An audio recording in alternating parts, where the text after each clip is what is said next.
Hello, soap fans, and staring down the barrel of another crazy week in Salem. The Days of Our Lives preview video for the week of August 3 to August 7 just dropped, and it is a lot to process. The drama is just spinning completely out of control.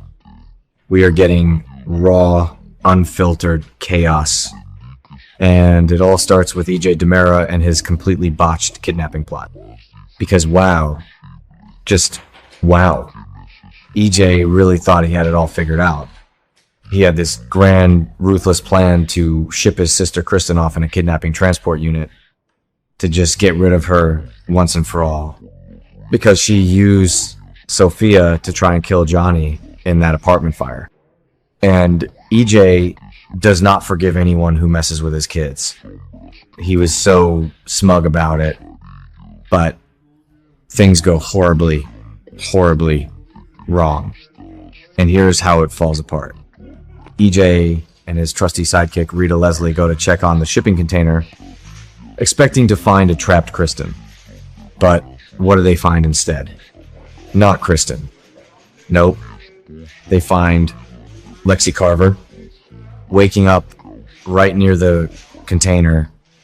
Lexi had just collapsed after trying to sneak away from her vow renewal with Abe because she knows Dr.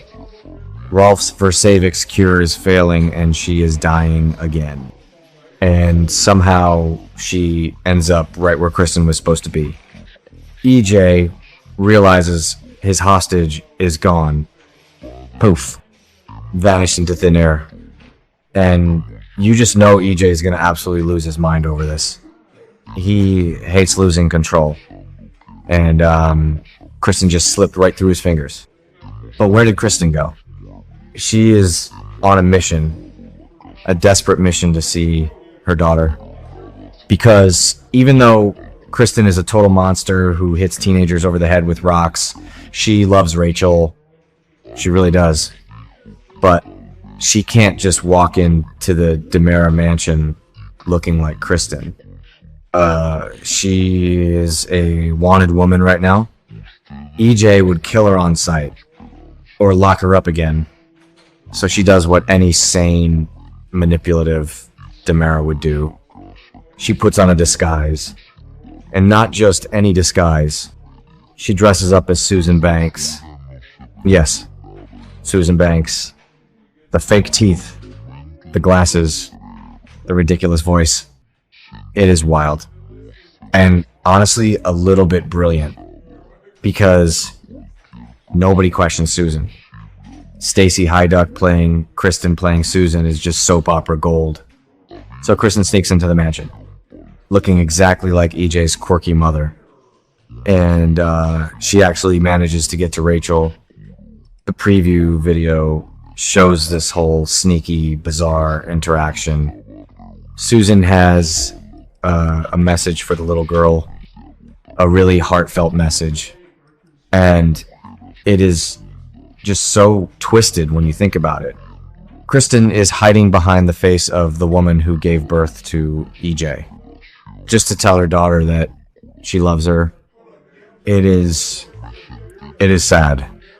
It is creepy. It is classic Days of Our Lives. Rachel has been so scared lately, terrified that EJ is going to hurt her mother. And now her mother is standing right in front of her looking like a completely different person.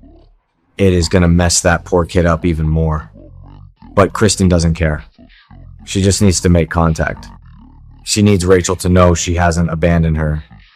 And while Kristen is playing dress up, we have some serious romantic drama brewing over in Kyriakis land. The preview shows Xander and Sarah, and they are standing so close, looking right into each other's eyes. It looks like they are about to kiss, like really truly kiss, after everything they have been through. The baby switch, the kidnapping, the divorces, and you know who is responsible for this near miss? Philip Kyriakis. Yes, Philip is playing Cupid, He is actively setting a romantic trap to push these two back together, which is just so funny. Philip is a grown man with a failing company. Titan is in a massive financial crisis after that ARO wealth buyout, and his own love life with Gabby is a total disaster. But he is taking time out of his day to play matchmaker. But why is Philip doing this? Maybe he just really wants Xander distracted. Or maybe he hates Brady. Brady and Sarah have been getting super close lately. They even confessed their love. But Sarah is still drawn to Xander. She just can't help it. It is that toxic magnetic pull. And Philip knows it. So he sets him up. He traps them together. And suddenly, all those feelings just come rushing back to the surface. You can see the tension in the video. Sarah is trying so hard to resist because she knows Xander is bad news. He was just sleeping with Kristen, for crying out loud. But in that moment, caught in Philip's trap, none of that matters. It is just raw emotion. Now let's switch gears and talk about the police work in this town. Rafe Hernandez is actually piecing things together. Rafe is talking to Kat Green. Kat is still playing double agent with EJ for the ISA, and Rafe drops a massive bomb on her. He tells Kat that EJ did not kidnap Gwen, which is a huge shock, because EJ is usually guilty of everything, but not this time. Rafe figured it out thanks to that written confession and Leo's snooping with the text messages. The real kidnapper is Dimitri von Leuschner, Gwen's awful ex-husband, and Rafe is just bashing Dimitri, tearing him apart, which is totally justified because Dimitri is a ruthless von Leuschner. So Dimitri has Gwen stashed away in Alemania, and Leo Stark, bless his messy, impulsive heart, Leo actually went all the way to Alemania to save his best friend. But things do not go according to plan, because Dimitri is a psycho. The spoilers say Dimitri refuses to compromise with Leo. Leo probably tried to negotiate, offer him a deal, but Dimitri is not having it. So what does he do? He takes Leo hostage too. Yep. Leo is now a secondary hostage, locked up right alongside Gwen, which is just the most hilarious and tragic outcome possible. Just imagine the bickering in that cell. But help is on the way. Rafe is packing his bags. The police commissioner is heading to Alemania. He is going to track down Dimitri and save Gwen and Leo, which is a massive risk for Rafe, stepping way out of his jurisdiction, but he has to do it. He has been feuding with EJ for decades, but now he has a real tangible villain to punch in the face, and it is going to be explosive. And finally, we have to talk about the pub, because things are getting really heavy over there. Joy Wesley is hanging out at the pub, and suddenly she is struck by this intense, severe hand pain. She is just struggling, wincing in absolute agony, and we have to wonder what is going on. Is this from the car crash?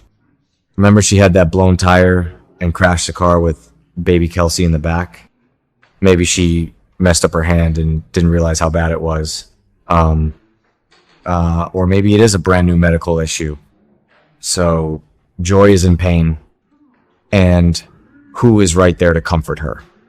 Alex Kyriakis? Of course. Alex is just hovering over her, trying to make it all better, because he feels so connected to her now through Kelsey. And the spoilers say Alex comforts Joy as she receives some heartbreaking news. Heartbreaking news. What could it be? Is her hand permanently damaged? Can she not hold her baby? Whatever it is going to pull Alex and Joy even closer together. And you just know Stephanie is going to lose her mind. Stephanie is already paranoid. She shot a gun at Joy because of her PTSD. And now Joy's having a medical crisis and Alex is playing knight in shining armor. It is the perfect storm to destroy Alex and Stephanie's marriage. And we are here for every messy second of it.